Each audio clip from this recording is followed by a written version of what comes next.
Dale's Movie Life, episode 61. This week's a special episode because I couldn't bring myself to go see Getaway with Ethan Hawke and Selena Gomez because it looks like a massive mound of shit, which is why they're releasing it on Labor Day weekend when nobody will be going to the movies. But I thought I'd take this time to make this episode my top 10 movies of the summer, along with my 3 worst movies of the summer. And then you can argue about them and complain and leave me rude comments, and that's fine, as long as you subscribe to the channel. So here it is, my bottom 3 movies first, in descending/ascending order, depending on which way you look at it. Number 3 worst movie this summer, The Heat. Sorry, everybody that wants to tell me that movies with Melissa McCarthy are the greatest ever. This movie was very disappointing, pretty weak. I don't know why so many people, not so many people, but plenty of people told me it was funny, and they're wrong.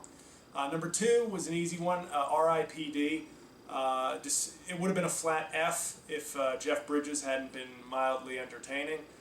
Terrible movie, and I assume Ryan Reynolds will only get 20 to 30 more chances to be a leading man in Hollywood before they go, hey, this guy doesn't make money. Worst movie this summer for me, and it's personal because I'm a stand-up comic. Let me explain the Kevin Hart concert film. Horrible. Let me put it this way: if you have 3 funny moments in a 5-minute set, you've had a mediocre set. If you have 3 big laughs in a 55-minute set, it's horrible stand-up. It's just at that point talking plus charisma plus no jokes. And there's this very indulgent 12-minute segment before the concert, which is him showing you that he's selling out theaters all over Europe, which I guess is cool, but I'm seeing a fucking movie starring you. I get it, you're a star. I don't understand.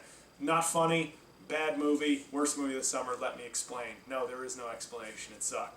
So here you go, top 10 movies of the summer. Now, a couple of these are going to annoy you. 10, After Earth. Sorry, the critics were being haters. It was very solid summer entertainment. Not great, but solid.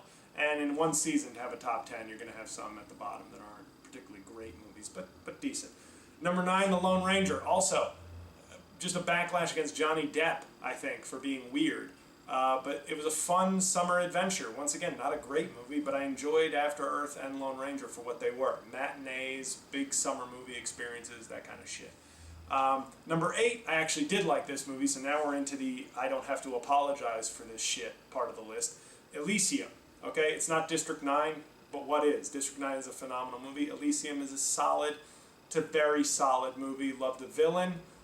Loved some of the sci-fi, and I loved their perspective of the future. The only reason it's not higher on the list is because Jodie Foster, despite having great calves and being a great actress, was not good in this movie.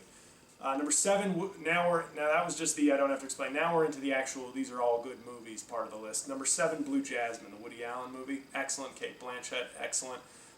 Really good movie. You should see it. Number 6, This Is the End. Funniest movie I saw this summer, other than maybe Fruitvale Station. This Is the End is hilarious. I saw it twice, not because it was so good, but I took somebody to see it the second time because I recommended it. Danny McBride, one of the best performances of the summer. Very funny movie. I was afraid it was going to be stoner bullshit, but it wasn't. It was a little bit of that, but it wasn't one of these movies where you have to love weed jokes to enjoy it. Number 5, top 5, The Conjuring. One of the best horror movies. Best horror movie, scariest movie I've seen in my estimation since the first Paranormal Activity, and one of the best horror movies I've ever seen. Now, I don't think it's a particularly great genre, and it's no Exorcist, but it did evoke those same feelings. Well made, creepy, a little spiritual, a little cult mixed in with the chills and thrills, so very good if you like horror movies. This is actually finally a good horror movie, substantively. Of course, now they're making Conjuring 2 already, so they'll quickly shit on the memory of this movie by making 3 or 4 subpar sequels. Number 4, World War Z, another movie that some people really liked, some people thought was really boring. If you thought it was boring, you're wrong. It's an awesome movie, really well paced. I love the approach of zombie as medical pandemic. Number 3, Fruitvale Station. A lot of people might have this as their best movie this summer. Excellent movie, incredible work from a first-time director. I was only kidding before about it being a comedy. It's very touching and sort of depressing. Really good movie, just not one of my top 2. Because for me, the second best movie of the summer, Star Trek Into Darkness. Because I have to give some sort of credibility to a movie that's a summer movie. Fruitvale Station, I feel like, is kind of piggybacking into the we'll get a critically acclaimed movie when everybody's watching a bunch of mass-produced, mass-market bullshit. But the fact is, Star Trek Into Darkness is a great summer movie. It delivers everything you want and is of a good quality. So I give the tiebreaker for that number 2 spot to Star Trek. Sorry, Fruitvale, but if you were trying for the top 2 spots, you died in vain. That was cruel, I'm sorry. The number 1 movie of the summer, The Butler. Nothing bad to say about that movie. I know I didn't do an official review of it for the channel, but that movie's awesome. And despite Forrest Whitaker looking like this the whole time, I'm sorry, I'm doing an impression of him from The Shield. Forrest Whitaker was great. The cast was great. The movie was great.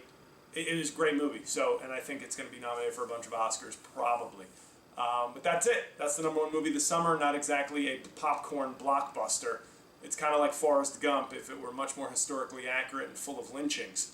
But it was a great movie. Star Trek Into Darkness was great. Fruitvale was great. A lot of good movies this summer. A lot of the big budget ones really disappointed, but there's still a bunch good to see. So either throw them on your Netflix queue or get out to the movies this weekend and see some shit I recommended.